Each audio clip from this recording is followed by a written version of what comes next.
All right, what's up everyone? So I've got a topic today that I know is going to start coming up and getting searched on Google more and more with the release of many of this year's gaming laptops. So as some of you may already know, there's quite a few gaming laptops and just laptops in general this year that are releasing with a sort of lesser known display panel technology called Mini LED. I'm not going to get too in depth into the science behind it for the sake of a shorter video, but basically you should know that Mini LED displays are beautiful, okay? A lot of TVs are using them.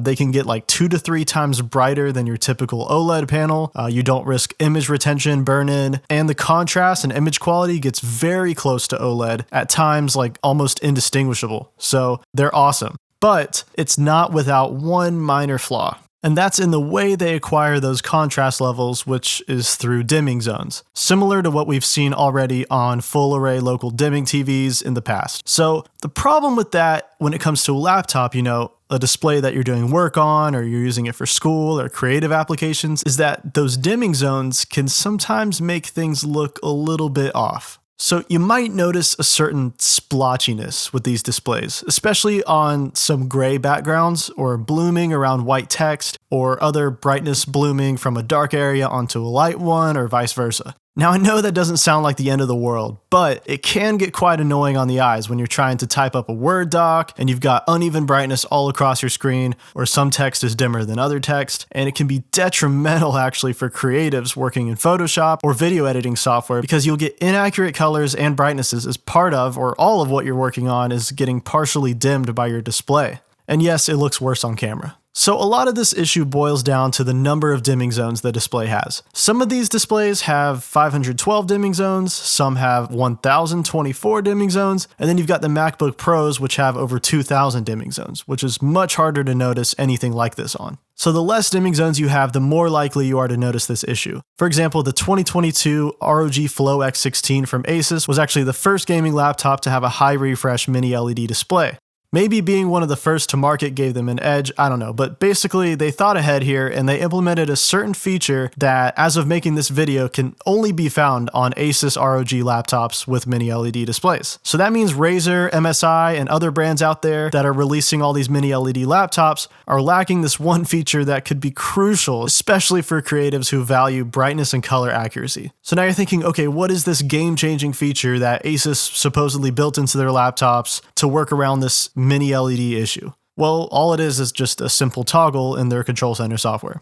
All it does is it switches from multi-zone dimming to single zone. That's it. Single zone dimming basically makes the backlight go from, having 1,000 dimming zones to just having one big one. Similar to how a typical IPS panel operates. Sure, you're going to lose some contrast and you're not going to be able to hit that peak brightness that multi-zone offers, but at least this is something you can easily toggle on and off in a matter of seconds when you need it. So you can be watching a movie, at 1,000 nits brightness with beautiful contrast, and then when it's time to do schoolwork, flip it into single zone and you're good to go. So I can say from experience that it's not a feature you would think you need until you've used it, or when you're in the moment where you need it and you wish you had it. There's a lot of people I talked to who were pretty sensitive to the dimming zone effect and were considering returning their laptops before I told them about this. I posted about this on Reddit as well, and I had a few comments that I think others might bring up when they watch this video. So one person said, this defeats the whole purpose of mini LED. Why would you buy a mini LED display just to turn off that feature? And I don't think that's true. It doesn't really defeat the purpose, it just gives you the option. Mini LED is unfortunately not as perfect as OLED screens when it comes to contrast and color accuracy, so simply having the option to flip back and forth is absolutely worth it in my opinion. That way you can enjoy your games and movies, with that full brightness, full contrast picture where you won't really notice much of any blooming at all, and then boom, switch it off in a few seconds when you need it for something else, Like I said earlier, it's not a feature you'll wish you had until you're in that moment and you wish you had it. Another person asked, so if we're not doing photo and video editing, then multi-zone is probably better for the rest of us. And I'd have to disagree with that too, because like I showed earlier, while I'm not personally too distracted by it myself, for some people it can be very distracting to try and simply browse the web or work on assignments, check emails, do their day job, and other productivity tasks, when you've got blooming and uneven brightness across your display. Now, multi-zone, however, is amazing for videos, gaming, and HDR content, as it can simply melt your eyes with over 1,000 nits brightness and, achieve those near perfect